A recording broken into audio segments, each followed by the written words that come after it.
Hello বন্ধুরা, আমি আবির। আগের দিন যে জগন্নাথ দেবটা স্কেচ করেছিলাম, তো সেটাই আজকে কালার করছি।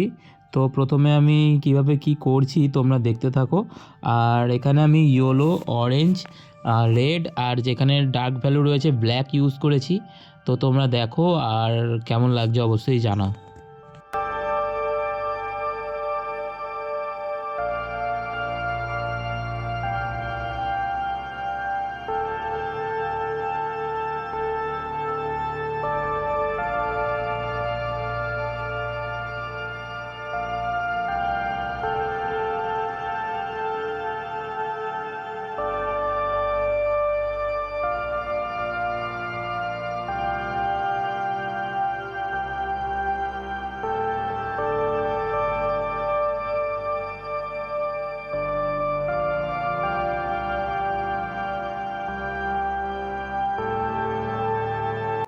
এখানে আমি হালকা করে অরেঞ্জ কালার এবং তাতে ব্লেন্ড করার জন্য পিঙ্ক, হোয়াইট ইউজ করেছি।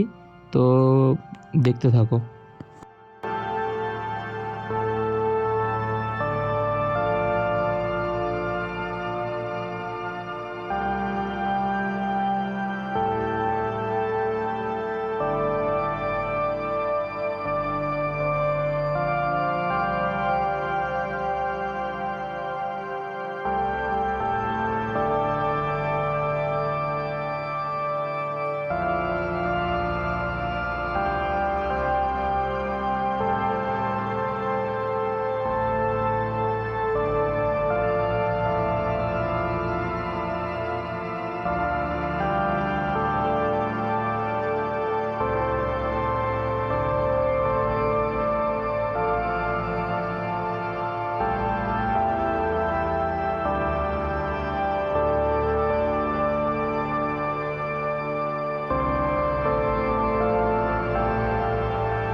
তো এতদূর অবধি তোমরা বুঝেই গেছো। তারপরে আমি ডার্ক রেড কালারটা ইউজ করেছি, যেটা দিয়ে আমি হচ্ছে পাগড়িটার বা মুকুট যেটাই আপনারা বলবেন, পাগড়ি এটা।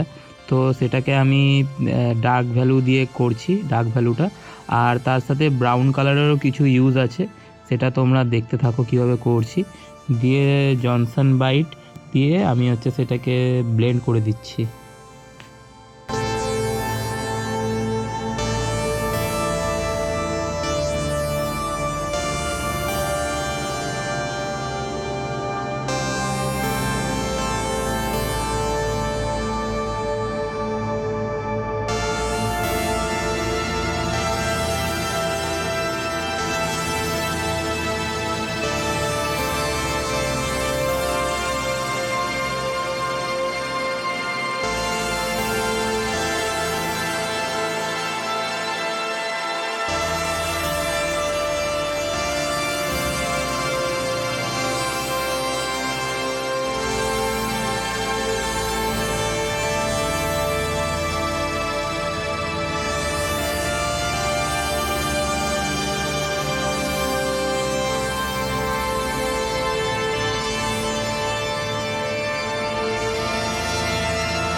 তো এরপরে আমি কিছু কিছু পার্টকে ফুটিয়ে তোলার জন্য ব্ল্যাক কালারের গ্লাস মার্কিং পেন্সিল ইউজ করে ব্ল্যাক মার্কিং করছি। তো দেখতে থাকো কেমন লাগছে।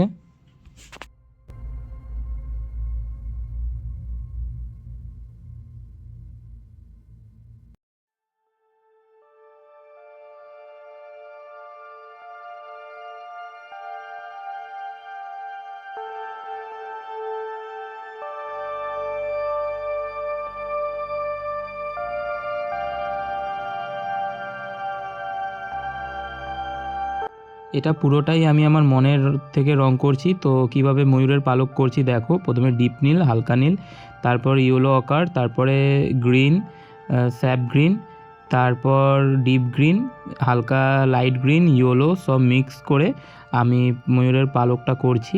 তারপর এটাকে ফুটিয়ে তোলার জন্য ব্ল্যাক কালার ইউজ করছি। তো কেমন লাগছে অবশ্যই জানাও।